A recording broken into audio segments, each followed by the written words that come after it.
Të nderuar shikues, ju përshëndes. Do t'jemi së bashku në minutat e ditarit informativ, ku ndër të tjera do të ndiqni. Është vetë dorëzuar në prokurorinë e Gjirokastrës Kamer Sulçaj, autori i dyshuar i vrasjes së biznesmenit italian Edoardo Sarçi në fshatin Salari të Tepelenës. Sulçaj është paraqitur 20 ditë pas ngjarjes, pas marrjes në pyetje nga prokurori. Ai është shoqëruar në ambientet e policisë ku do të qëndrojë në paraburgim deri në caktimin e masës së sigurisë nga gjykata.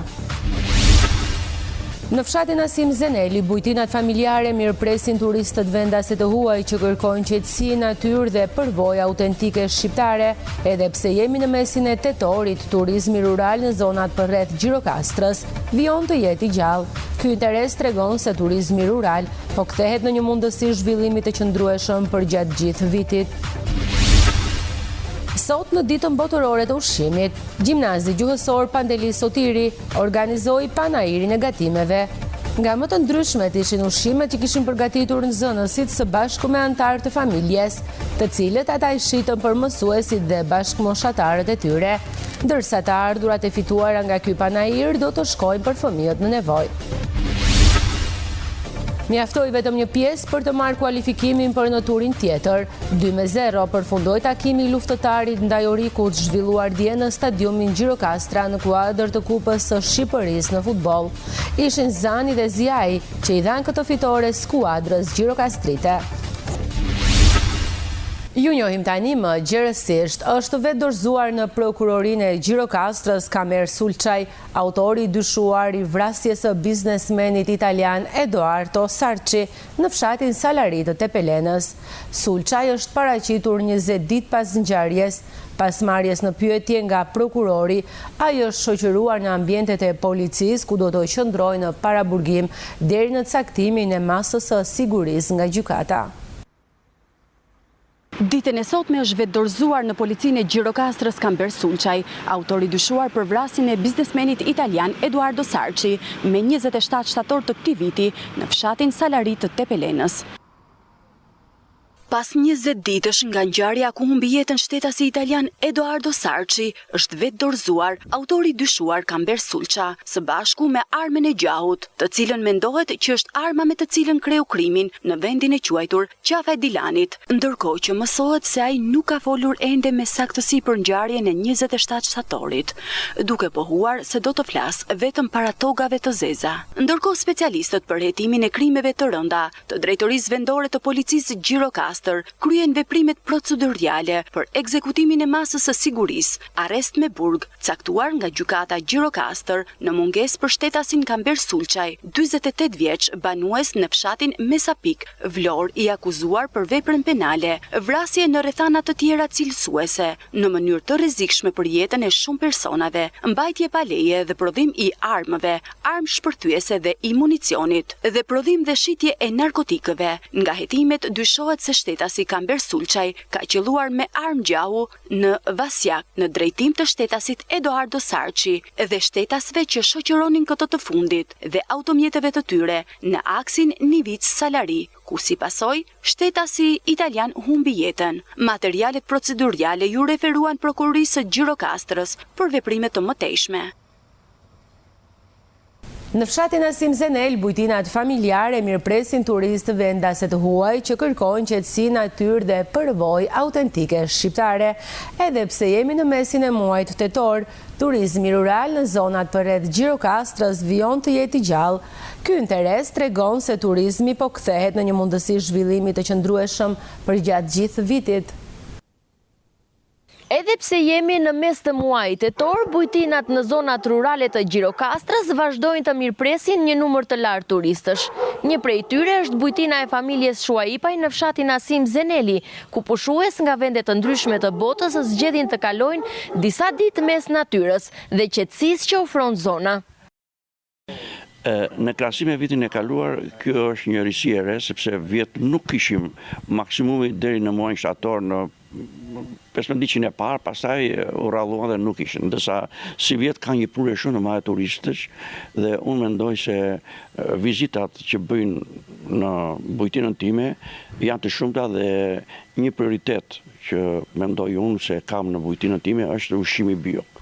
unë kam një fermë, kam edhe kopshtin dhe shumë fruta e perime dhe turistët shkojnë dhe i prekin vetë, i marrin vetë dhe kjo mendoj unë i ka bërë këta që të më falenderoj shumë për ushqimin e mirë dhe të shkëlqyer, sigurisht edhe për mikpritjen që ata e përmendin shpesh herë, jo vetëm për bujtinën time, por edhe për qasjen në Shqipëri. Po, shumë pozitive dhe unë mendoj se turistët në Shqipëri gjojnë atë që nuk e gjojnë në vendet e tjera. Së pari. Po, unë mendoj se gjëja më kryesore që këta e përmendin shpesh dhe në bisedat që bëj unë me ta, është afrimiteti që krijojmë ne me ta. Ata e ndjejnë veten si një familje me ne, dhe ne i konsiderojmë ata si familjarët tanë dhe i respektojmë maksimalisht. Për vizitorët, bujtinat familjare në zonat rurale janë më shumë se një vend pushimi, janë përvoja autentike shqiptare. It's beautiful. Është një eksperiencë e veçantë të jetosh për disa ditë në fshat, ndjen paqen natyrën dhe ngrohtësinë e familjes që na mirëpriti, kontakti drejt për drejt me natyrën dhe aktivitete tradicionale, si dhe përgatitja e ushqimeve vendase apo shëtitjet këtu na shijuan shumë. The little village. Very nice. Këtu ndjej një lidhje të fortë me natyrën dhe kulturën vendase. Çdo ditë ka diçka të re për të mësuar dhe përjetuar. Bujtina familjare bën qëndrimi më të ngrohtë dhe më autentike, larg rutinës së qytetit dhe turizmit masiv. Me and my wife went. Like it very much. Më pëlqeu shumë atmosfera e qetë dhe mikpritja e familjes. Ndihem pjesë e jetës së fshatit dhe kjo më jep një ndjesi të veçantë qetësie. Ushqimet e përgatitura nga banorët krijojnë një përvojë të paharrueshme për ne. Çdo gjë është e mrekullueshme. Riding up on the hill, there's a Ndërsa sezoni veror ka përfunduar, bujtinat e fshatrave tregojnë se turizmi rural nuk njëstin, me mikpritjen karakteristike dhe produktet e zonës, ato shndërrohen në destinacione që tërheqin vizitor gjatë gjithë vitit. Me afrimin e ditëve të ftohta, institucionet arsimore po përgatiten për sezonin e dimrit. Në Bashkinë e Tepelenës janë ndërmarrë masa për të siguruar ngrohje në shkollat e zonës, me qëllim krijimin e kushteve të përshtatshme për nxënësit dhe stafin mësimor.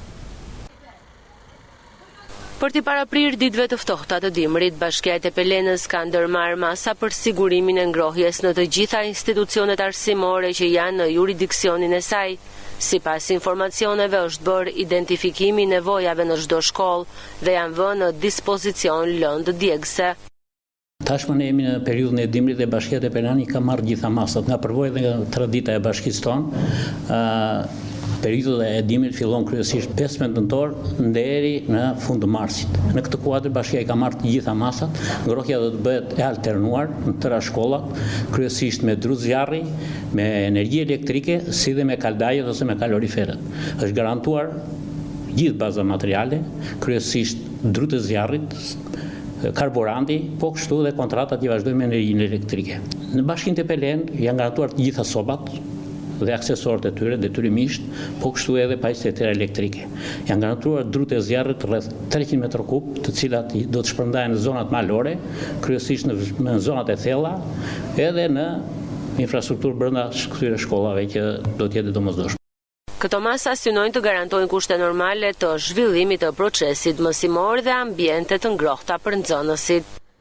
Për të shërbyer sa mirë, ne kemi si njësi dhe si bashki, do të kemi brigadat edhe të bashkisë terren për çdo problem ose avari që mund të ndodhen. Mund të kemi. Nuk kemi pasur probleme, kjo falë edhe grupeve të emergjencave, ndjekin probleme në terren. Dhe do të them se si çdo herë, Bashkia Tepelenë me strukturat e saj do ta përballojë këtë sezon dimri deri në fund të marsit. Janë caktuar parcela se ku mund të shfrytëzohen brenda atyre standardeve ligjore, ku do të priten edhe shfrytëzohen nga brigadat e bashkisë. Dhe besoj që tashti jemi direkt në pikun e punës, po i shpërndajmë bazën materiale, kryesisht drut e zjarrit për shkolla, për arsye që dimri të mos na mbërthejë të papërgatitur. Autoritetet vendore theksojnë se kontrollet në terren do të vijojnë edhe në javët në vijim në 13 kopshte dhe 20 shkolla që ka në këtë bashki për të siguruar që çdo institucion të jeti përgatitur për temperaturat e ulta. Në Bashkinë Përmet është ulur numri familjeve që trajtohen me ndihmë ekonomike. Janë vetëm 50 familje që po marrin mbështetje ekonomike krahasuar me një vit më parë. Pra, tashmë ky numër është ulur, kjo fal zhvillimit të kurseve profesionale dhe punësimit në sektorin privat. Numri familjeve që përfitojnë ndihmë ekonomike në Bashkinë Përmet është ulur ndjeshëm gjatë këtij viti. Aktualisht vetëm 50 familje trajtohen me këtë formë mbështetje, një shifër më e ulët krahasuar me një vit më parë. Kjo mund të ketë ndodhur edhe për efekt të punësimit në sektorin privat, ku sistemi i ndihmës ekonomike kur je i punësuar automatikisht ndihma ekonomike ndërpritet nëse paga që merr në sektorin privat është mbi 500.000 lekë të vjetra po flasim. Kur ka më shumë se sa një të punësuar, ka 2 të punësuar, ka dhe familje të cilat vazhdojnë të jenë në sistemin e ndihmës ekonomike me punët me sistemin 4 orash. Përgjithsisht ato që janë përfituese më shumë në sistemin e pikëzimit janë në zonat rurale, përmend njësinë administrative të Piskovës, ka numrin më të lartë të familjeve që trajtojnë me ndihmë ekonomike. Jurgen Sinani, specialist i ndihmës ekonomike në këtë bashki, thekson se kjo ulje ka ardhur si rezultat i punësimit të qytetarëve në sektorin privat. Kishim rreth 4 familje të cilat i kemi orientuar tek zyra e punës dhe ka vazhduar edhe ndihma ekonomike edhe punën me sistemin 4 orash. Burime pranë këtij institucioni bëjnë me dije se për këto familje është parashikuar një përmirësim i mëtejshëm i gjendjes ekonomike në të ardhmen, si rrjedhoj e zhvillimeve pozitive në tregun e punës dhe mbështetjes së instancave lokale. Sot në ditën botërore të ushqimit, Gjimnazi Gjuhësor Pandelis Sotiri organizoi panairin e gatimeve. Nga më të ndryshmet ishin ushqime të cilat kishin përgatitur nxënësit së bashku me anëtarët e familjes. Ata i shitën këto të fundit për mësuesit dhe bashkëmoshatarët e tyre, ndërsa të ardhurat e siguruara nga ky panair do të shkojnë për fëmijët në nevojë. Panairi gatimeve ishte organizimi i shkollës Pandelis Sotiri sot në ditën botërore të ushqimit. Nxënësit kishin përgatitur së bashku me nënat dhe gjyshet gatime nga më të ndryshmet, që nga ëmbëlsirat e deri te qifqit e byrekët, duke i dhënë mundësi njëri tjetrit të shijonin ato, në këmbim të një vlere lekësh. Ideja ishte që të hollat e mbledhura të shkojnë për fëmijët në nevojë. Unë bashkë me mamin dhe me gjyshen kishim bërë qatë çokolata me banane dhe me biskot dhe shpresojmë që të kenë zjerë 6-7.000 lek. Shpresojmë që të ndihmojmë sa më shumë fëmijët jetim. Kemi sjell një varietet të ushqimeve tradicionale shqiptare, ku kemi nga ëmbëlsira deri tek byreqet e kripura që i bëjmë zonën shqiptare. Dhe gjithashtu kemi sjell dhe më afër traditën shqiptare tek nxënësit dhe këto ëmbëlsira shiten në një pakicë monetare, kështu që dhe ato që mblidhen nga nxënësit shkojnë për jetimët, duke ndihmuar dhe ata. Thuaj, çfarë ditë është sot? Ditë e gatimit. Po, dhe çfarë sollët sot ju në shkollë? Unë solla biskota. I shite biskota? Po. Sa lek ishte një biskot? $3. Unë sot solla një kek. E shite kek? Po, e shita. Sa lek more nga kek? 5.000 lek. Koordinatorja e qeverisë nxënësve Elda Novi vlerësoi përkushtimin e tyre në këtë aktivitet. Ky është një aktivitet i iniciuar nga qeveria e nxënësve në ditën botërore të ushqimit. Është një aktivitet tepër i rëndësishëm për ne, sepse ne duam të krijojmë një ulitse me nxënësit, shkollën pra, komunitetin, prindrit të gjithë bashkë. Dhe ndaj për ne kjo ka një rëndësi tepër të madhe. Në këtë aktivitet nxënësit kishin sjell gatime të ndryshme tradicionale dhe kjo ishte një gjë shumë e mirë për ta. Ata mezi prisnin të shisin ato, sepse të ardhurat, të cilat do të nxirreshin nga kjo shitje, nga ky panair, do të shkojnë për fëmijët në nevojë. Në Gjimnazin Gjuhësor Pandelis Sotiri në Gjirokastër mësojnë dhe edukohen 170 nxënës. Ndryshojmë tani natyrën e informacioneve tona. Mjaftoi vetëm një pjesë për të marrë kualifikimin për në turin tjetër. 2-0 përfundoi takimi i luftëtarit ndaj Orikut zhvilluar dje në stadiumin Gjirokastra në kuadër të Kupës së Shqipërisë në futboll. Ishin Zani dhe Zjai që i dhanë këtë fitore skuadrës gjirokastrite. të ditur atë që luftëtari. Luftëtari merr një fitore mjaft të rëndësishme në stadiumin Gjirokastra përballë Orikut në kuadër të Kupës së Shqipërisë në futboll. 2 gola të shënuar në 45 minutat e para të ndeshjes nga lojtarët e luftëtarit me anë të 2 sulmuesve, Zani dhe Ziaj. Fillimisht ishte Oriku që kërkoi të gjejë hapësira në zonën e luftëtarit, madje në një moment pretendoi edhe për një karton të kuq pas një take të ngritur nga Puci ndaj sulmuesit Shkreli, por kryesori Zeneli e shikon si të rregullt aksionin. Më pas luftëtari që merr frenat e lojës në dorë dhe Ziaj vallëzojnë mes mbrojtësve miq, por goditja drejt portës nga ata nuk përfundon në rjet. Kur kishte kaluar gjysma e pjesës së parë, Zani që lëviz mjaft mirë brenda zonës dhe më pas godet saktë duke kaluar në avantazh luftëtarin. Ritmi i lojës nuk bie dhe Oriku kërkon me futbollistët Kamberaj dhe Shkreli të gjejë kuadratin e portës Moreno, por nuk ja arrin një gjë të tillë. Luftëtari pati mundësinë e artë për të dyfishuar rezultatin, por Ziaj ndodhur brenda zonës prirtazim me portën godet në mënyrë të gabuar duke nxjerr topin për mbi tra. Ndërsa pritej fërshëllima përfundimtare e pjesës së parë, është po Ziaj që korrigjon shënjestër dhe pas topit të marrë brenda zonës nuk fal me një goditje tokazi duke gjetur golin e dytë për luftëtarin. Pjesa e dytë solli një lojë tepër agresive nga të dyja skuadrat dhe nuk prodhoi asnjë rrezik në portat respektive.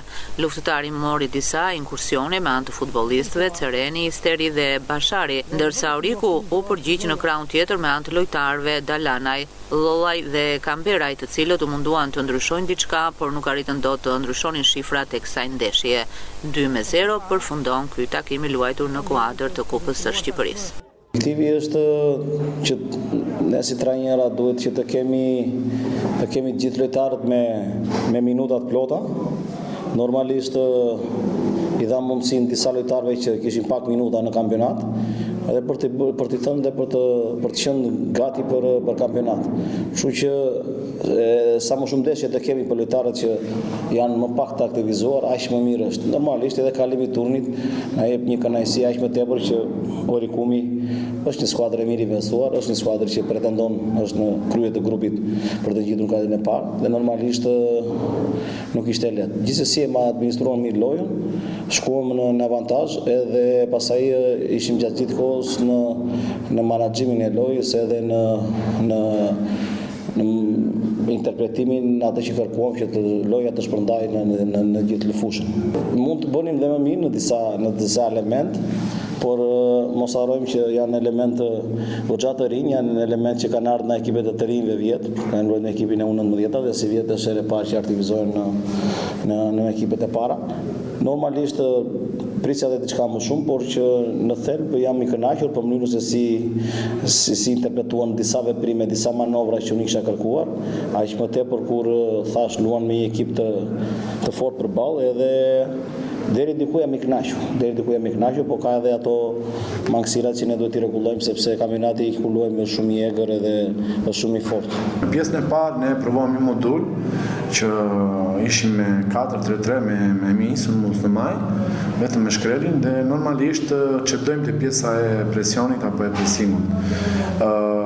Menduam të menaxhojmë ndryshe, në 2 gabimet tona u goditëm, sepse e dhuruam ne topin, e kishim ne topin zotërimit dhe e dhuruam, që përfitoi kundërshtari, por që në pjesën e dytë ne dolëm te moduli që ne luajmë gjithmonë dhe kemi një vit që luajmë dhe vjet, dhe si vjet lozim në një mënyrë të ndryshme, siç ju e pat pjesën e dytë me 2 sulmuesa në 4-3-3, 4-3-1-2.